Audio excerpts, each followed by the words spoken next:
Good morning, everyone. So, okay, I've now this news came. Just to let you know, this news came out some time ago. This came out last night, and after a lot of energy fits and me beating my chest like a gorilla and trying to get all that energy out, I finally kind of rested, I'm relaxed, I'm refreshed, so I can finally talk to you about the Nova Open previews from last night. So, anyway, so first off, we're gonna in this we're gonna be talking about the 40K previews and also speculate what's gonna be coming up for the Space Wolves later on because of this preview. Also, I'm going to be kind of doing a bit of a lore understanding a bit of lore questioning. So, here's what we are. Okay, so in 40K, the Psychic Awakening is now been revealed. The Psychic Awakening is going to be this massive event, this multi-campaign series where something's gonna happen all across the galaxy, all across the Imperium. So let's get started on this one. Okay, it says here, from new lore to a vast array of codexes and an awesome and rapidly growing community, there has never been a brighter time for the grim darkness of the far future. The last couple of years have been glorious, and now we're about to kick the 41st millennium into high gear. Now the Psychic Awakening is going to be has a video on an Imperial Inquisitor who basically says that no matter what, we're still not day to day, every day we're bleeding billions of lives just to say for very few returns, meaning that the Imperium is slowly crumbling around everybody.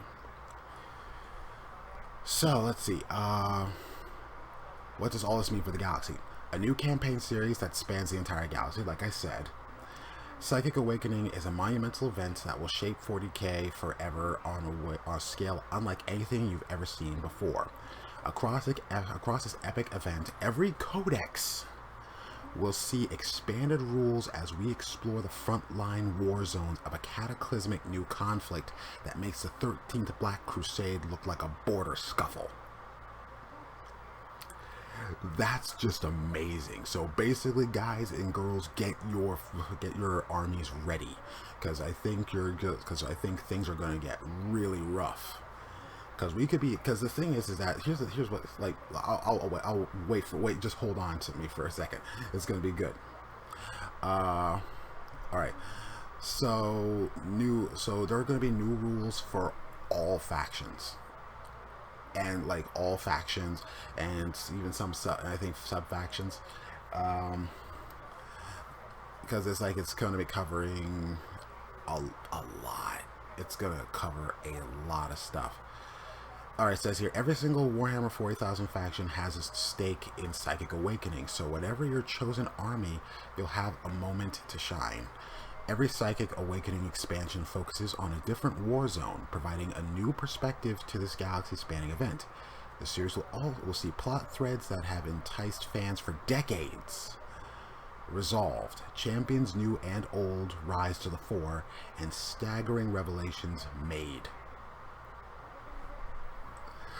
That's just gonna, you're gonna have to bear with me here, because I'm really excited for this. Alright, meanwhile, each book will have powerful and thematic rule updates for at least 2 factions, meaning that, so basically they're trying to really get this thing, because basically they're going to try and get this thing rolling, even if they have to pile in 4 factions, likely if they have to pile in 4 factions into a single book.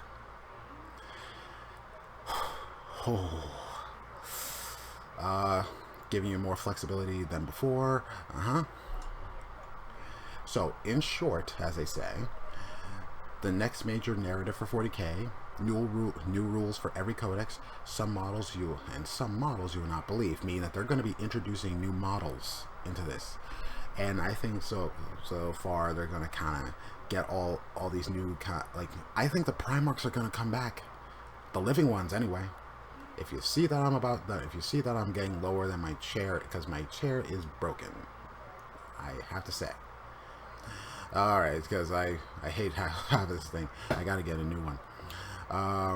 If that wasn't enough, the series will also be accompanied by a whole swath of new models, including some miniatures we've been looking forward to for ages, such as the first ever plastic Howling Banshee. And it looks awesome to any Eldar players who are watching this. Before the Psychic Awakening hits, Space Marines still have a few reinforcements inbound. So, what's that mean? That's like, because meaning that we've still got some stuff happening. 1 minute, let me just adjust my chair. Gosh. Alright. A hero is promoted. Now it was during there was a campaign that happened. It was, I think it was the Damocles Gulf. What happened was that Kayvon Shrike, who was captain of the Raven Guard 3rd Company, was promoted to chapter master, and now it appears that Shrike has crossed the Rubicon to become a Primaris, and also a Vanguard and also a commander of Vanguard Space Marines, meaning that he's going to be very effective in combat. I don't know. I'm not a Raven Guard player, but that's pretty cool. Let's see. So far, that is going to be... And now I'm just seeing all this stuff for Warcry, Necromunda, Middle Earth. Gosh, this chair is a piece of junk now. I've had it for years, but it's like I've sat in it and it's lost a lot of its covering, because it's oh, also there's an interesting thing here. Warhammer Legends. So basically they've removed the indexes from from Games Workshop, meaning that no more. Basically, here's the thing. You can't use, like, you tried, like, you're trying to find your workarounds. It's like, oh, why aren't the Wolf Guard on bikes in the Codex? Well, they're no longer there. I don't know why. Like, we keep the, I actually, you know what? I think it's that, we don't have the ability to... say Games Workshop probably doesn't have the we just create because what happened is with Games Workshop is that they have a separate kit, is that you can buy jump packs, just the jump pack bit to as an upgrade to your units. And the thing is that they don't have bikes that you can just we're just gonna give you the bike sprue and not the Space Marines on it, and the legs. So we're just gonna not gonna give you guys these bikes anymore. So let's see what it says here. Space Marine Legends, with some awesome stuff on the way for Warhammer 40,000. You might be wondering what's happening to some of the treasured older models that previously had rules in your index book. While these models might not have a place in our codexes anymore, we know that they definitely have a place in your hearts, which is why you'll be delighted to hear that we'll be supporting them forever with Warhammer Legends. Your Imperial Space Marine rules forever. Your chaplain on bike, you can use him until actual Space Marine chaplains on actual Space Marine bikes are invented in the year 30,000. And on top of it all, you'll be getting points, meaning if that's how you like to balance your games, we've got you covered. So basically, if you're a tournament player, you can't really play these models and you can't really play these units anymore because they've taken them out of the index and they're not in the codexes anymore. They're just for matched play for among your friends or opens play. Let's see here. Every year we review all the points values for all the units in the Warhammer 40,000. We won't be doing this for the Warhammer Legends though. Once we've assigned them their final points, they won't be part of that ongoing balance review, and we won't be recommending Legends units for competitive tournaments. This means that event organizers and attendees alike can guarantee everything they're gaming with is easily available and has been subject to the same rigorous balance and playtesting process. Of course, organizers are also free to run Legends events, allowing the use of the full classic range in their games. So basically, you can't use. So basically, well, you can't really, like in most tournaments, like I would say in most tournaments, but organizers are probably going to say, okay, like, oh, this is this is a Legends event. So, so now that we've covered a good portion of the preview that I want to get onto, I'm going to go on to another thing. Because I did some writing down, so I wanted to make sure I could get some stuff in that I wanted to talk about. Psychic Awakening. It's basically a conclusion. Basically, it's basically one of the things that it mentioned was that the story that said that the series will see plot threads that have enticed fans for decades resolved, meaning that as a Space Wolf player, there are stories of Space Wolves heroes that have gone missing. They have the 13th Great Company, and one of the interesting things is that how are they going to do this with the 13th Great Company and the Space Wolves in general? Because one of the things is like, I have Wolf's Honor. These are the books. Wolf's Honor, which was written by by the authors Lee Leitner, and Ashes of Prospero, which was written by Gav Thorpe. Now, the thing is, I know that Games Workshop retconned quite a bit of 40k lore when it came of, especially regarding the 13th Black Crusade, when they tried to kind of get everything to go forward. Because in the old lore of the 13th Black Crusade, Logan Grimnar takes the Space Wolves chapter and reinforces the Cadian Gate. But it also, and Logan Grimnar takes over takes command of all Space Marine forces as Supreme Commander of the Space Marine forces that are defending the Cadian Gate.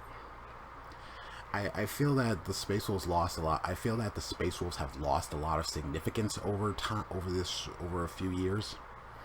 Like their ability as not just great heroes, but also commander. They're not just great heroes and warriors. Many of them are also commanders. Because these guys because many of these guys used to be warrior kings on Fenris, or the great sea captains. Now, what lore are they going to choose for the Space Wolves? Because in Wolves, now I'm going to tell you about. Now this is going to contain quite a bit of spoilers, so I'm just going to let you hold out here. But again, spoilers. I said it twice, so if you want to quit, just skip or hold off. But anyway, in Wolf's Honor, Ragnar Blackmane encounters the war band of the 13th Great Company, led by Bulvi.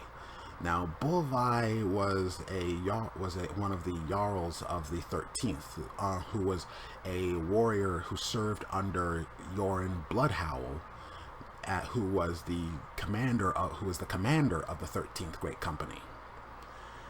And how can this function but in the thing is that in Ashes of Prospero, Bulvi and 200 of the Space Wolves Legion got trapped inside of the stasis heart of the Prospero portal maze, which means, but it's like, it makes absolutely, it kind of, but it takes away like, it takes away a lot of the flavor of the chat of of the 13th Great Company. That, okay, basically, so Bolvi and his war band got trapped in the portal maze, and the rest of the 13th likely got spread out across the galaxy. Got spread out across tried to go hunting the traders, and ended up getting stuck inside of the warp, and they and they've been hunting the space, and they've been hunting for decades, and they're hunting for centuries. And it's like, how is this going to function? How is this going to what kind of lore are they going to use? Now where like the space will, the 13th Great Company operating as war bands. Now that was fun. That was very thematic. That was very energetic, really. So I just want to know, how are they going to resolve this? And also an interesting thing, it was talking about a great conflict, sorry, I'm getting ahead of myself too much. My mind is rapidly. How are they going to introduce a lot of this new conflict? Because one interesting thing is, if I've read Armor of Fate, which was a story about Rout Guilliman. He wanted to take off the armor that he had been wearing, because he's like, oh, if I take this off, will it kill me? But then he consulted Eldrad Ulthuan, who basically had the armor design, who helped work with the armor to make sure, like, the armor is designed to support your soul. It's kind of a life support system, not for you physically, but spiritually. Because if you take off the armor, your soul, a piece of the damage that was done to your soul by Fulgrim is not going to be, will likely consume you. It won't kill you, but it'll make your life really uncomfortable. It'll start making you easily lose a lot of your personality, or you become, or possibly become easily corrupted. I don't know. But Guilliman has to, but what Eldrad Ulthuan said to Guilliman was that there are worse enemies than the Primordial Annihilator. And that was really an interesting thing he said. He said that, okay, basically, that was an interesting thing he said. And the thing is that, and also what they showed in the video was that our humanity, the fate of humanity, and the Eldar, basically the Emperor knows this. And Ulthuan said the Emperor knows this, that the Eldar and humanity are fated to work together, because either both sides survive together, or apart they both die. So a lot of rivalries are happening there, and a lot of egos are going to be probably going to be clashing. This is going to be an interesting development. Okay, so another thing is that when is this event going to happen? Now, August was the release of the Ultramarines and White Scars, and people and because of the release of the Kayvon Shrike model, we're possibly seeing Raven Guard in September, and I think there was a rumor that it was also going to be Iron Hands, but that could be wrong. But so far there are 4 Space Marine supplements that still need to come out. So they've got Raven Guard, Iron Hands, Salamanders, and the Imperial Fists. So we've got to. So I think what's going to happen is that the Psychic Awakening campaigns are going to be going to start somewhere early next year, where there's going to be some interesting, where it's going to be like we're just going to have to play this out. It's like either's going to play it out, and it's like if this is such a big campaign. For one thing, summer is going to be one hell of a night. It's going to be one hell of a nightmare. If this is like, oh, if they do, because you have to roll these things out, and you have to kind of like, oh, you have to plan these events like months in advance, like plan these like tournaments and campaign events months in advance. So they've got to prepare. Like, are they going to just get all these books out as soon as possible, and then they're going to try to set something up for the summer, for the spring to summer transition? But this is going to be an interesting development. I want to see how this is going to turn out, because they're saying that a lot of staggering revelations are going to be made, meaning a lot of truths are going to come out, a lot of heroes are going to emerge and fall. So, because it's like, one of the things is that I think if this is going to be how I see it, this could be the time. This could be drawing up to the final battle of the Space Wolves, and where Lehman Russ could return. Because in Ashes of Prospero, it is set Logan basically even with the addition of Primaris Space Marines, the chapter itself is still spread thin. They're losing more. I think they're losing more warriors than they can replace. And also, it's gonna take a lot of rebuilding for a lot of chapters, because it's like, oh, they can refortify them, but the fighting is still heavy on all sides. We don't even know what's happened to the Wolfspear chapter. That is the successor chapter of the Space Wolves that Gilliman created, and we don't know what's happened to them. Because sometimes in a way they can, the warp can affect the Canis Helix in such a way that I came to the conclusion a while ago that the Canis Helix is triggered by stress.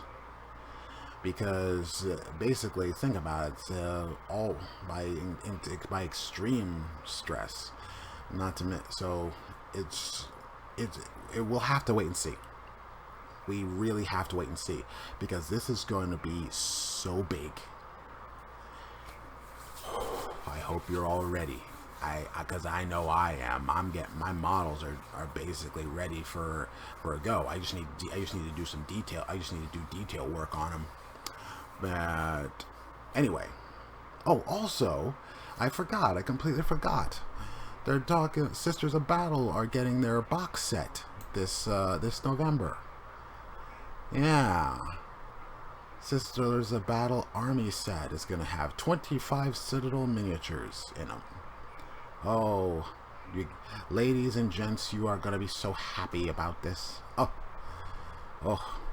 but anyway, so. We've got what we're gonna keep our eyes open, our ears listening. We're gonna keep this up, because so far there's a lot, and I mean a lot, that's gonna be coming. And I hope because really what I don't want it to be is like, oh, you guys basically hyped all this up, and you only gave me you promised me a chocolate mountain, but all you gave me was a bonbon.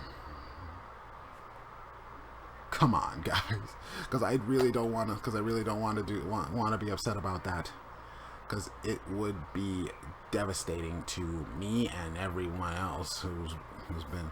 So I was like, I hope we get some good stuff rule wise, and some amazing lore that's going to be fleshed out, that's going to be really bringing out what's going to happen. Because I'm thinking that the hive mind is going to be arriving or some ancient type of evil that has been hiding. Like, there are things that have been around there are still things that are still around from the age of strife. Or we could be seeing we could possibly be seeing the rise, a new cybernetic revolt. No, we wouldn't do, unless somehow the machines a number of machines found a way to get outside of the galaxy in time. But anyway, I hope you all enjoyed this video. I hope you all enjoyed this preview. I hope you're all hyped, and I hope you have a wonderful, wonderful day. Happy wargaming.